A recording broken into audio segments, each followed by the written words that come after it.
pretty sure that we were going to get whooped in the poetry department, so I decided to go for shiniest costume. And when I was selecting this poem, I forgot that I would be nervous in standing in front of you, and I have noticed that my accent gets a lot stronger when I am nervous. And it doesn't really rhyme very well in English instead of American, but here we go. This poem is called The Note, and it's by Ken Nesbitt. Peter passed a note today. He gave the note to Anna.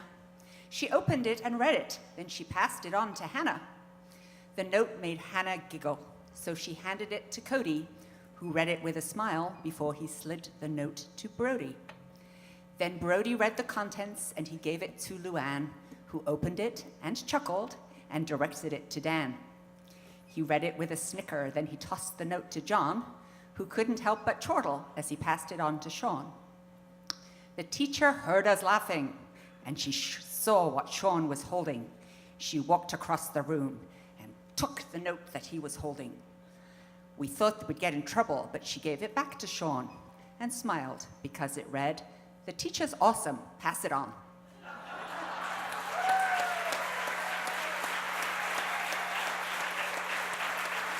Good evening. You guys sound really, really low tonight. Good evening. Good evening. My name is Commissioner Loretta Smith, and I'm Multnomah County Commissioner for District 2. This is the second, yes, I see my family in the back. This is my second year doing this, and so as I was coming up the steps, someone said, "Are you gonna do that call and response poem that you did last year?" And I said, "No, but I'm gonna do an education poem." And when I sat down, a couple more people came by and said, "Are you gonna do that call and response?" And I was like, "No, I'm not doing that." But I think I have to do it because people recognized it. I'll just give you a little bit. So when I say, "Don't be no fool," you say, "Stay in school." Got it? So let's go a trial run. Don't be no fool. Stay in school. Don't be no fool. Don't be no fool. That's right, yay! See, that's a city-county partnership right there.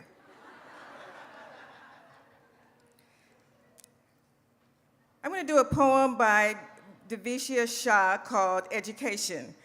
Fundamental foundation, development, growth, or new invention for any county, state, or nation. It is essential to get education. Education is a priority to live in today's society. Education is the key to set us tension-free. The importance of education for the new generation lowers financial frustration, give life protection, school and college a place for knowledge to avoid skill shortage, new education in village. Education is the light of a child's mind.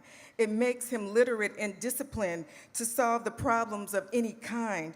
Education gives us a way to find.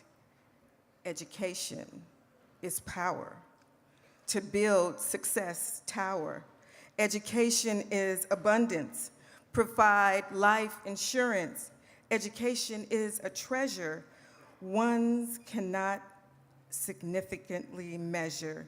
Relieves earning pressure, make bright future. Education is the path to success's door. Education is the growth floor. Education sets the motion in life, us to function, to change one's fate. You have a future to create. Never leave, it is not too late. Let's break the monotony. Let's set the economy. Let's all us give a call in education for all.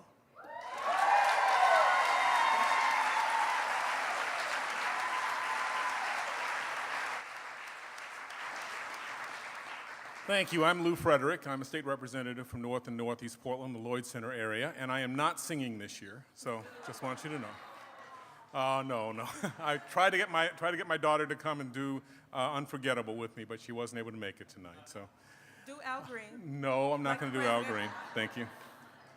I am, however, going to give a poem. It's a poem that I found via a friend of mine, and it's sort of a around the campfire kind of poem. It's actually written by a woman named Naomi Shihab Nye. And I'm probably going to completely destroy one time when she decides to break into another language, but I'm going to do the poem anyway. After learning my flight was detained for 4 hours, I heard the announcement. If anyone in the vicinity of gate 4A understands Arabic, please come to the gate immediately. Well, one pauses these days. Gate 4A was my own gate. I went there. An older woman in full traditional Palestinian dress, just like my grandmother wore, was crumpled to the floor, wailing loudly. "Help," said the flight service person. "Talk to her. What is her problem? We told her the flight was going to be 4 hours late, and she did this." I put my arm around her and spoke to her haltingly. "Shudawa, shu bidik, habiti, stani shwe, min fadlik, shubit sui." The minute she heard any words she knew, however poorly used, she stopped crying.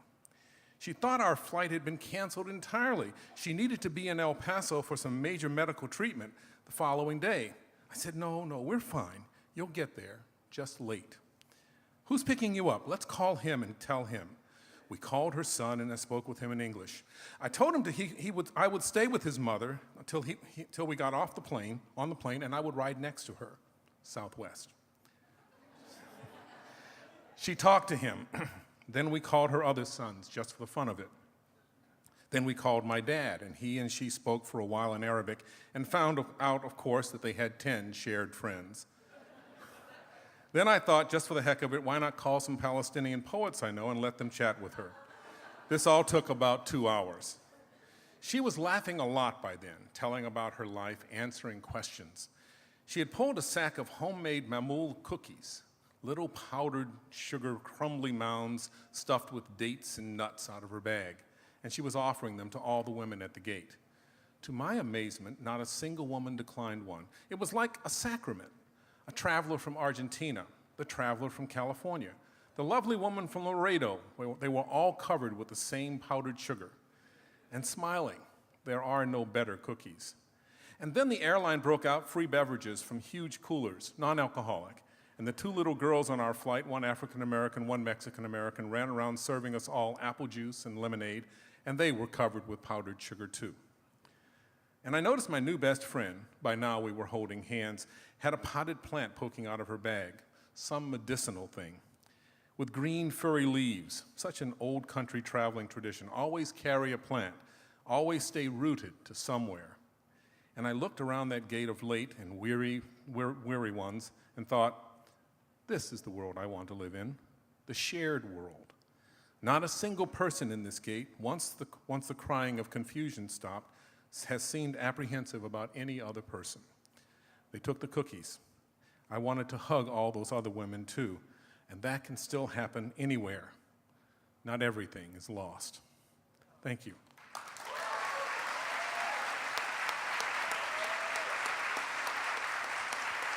So I wanted to just add that I hope you give generously to Campfire. It's an amazing organization. And I wasn't allowed to be on stage last year because I was campaigning. So thank you for those who voted for me so I can be on stage this year.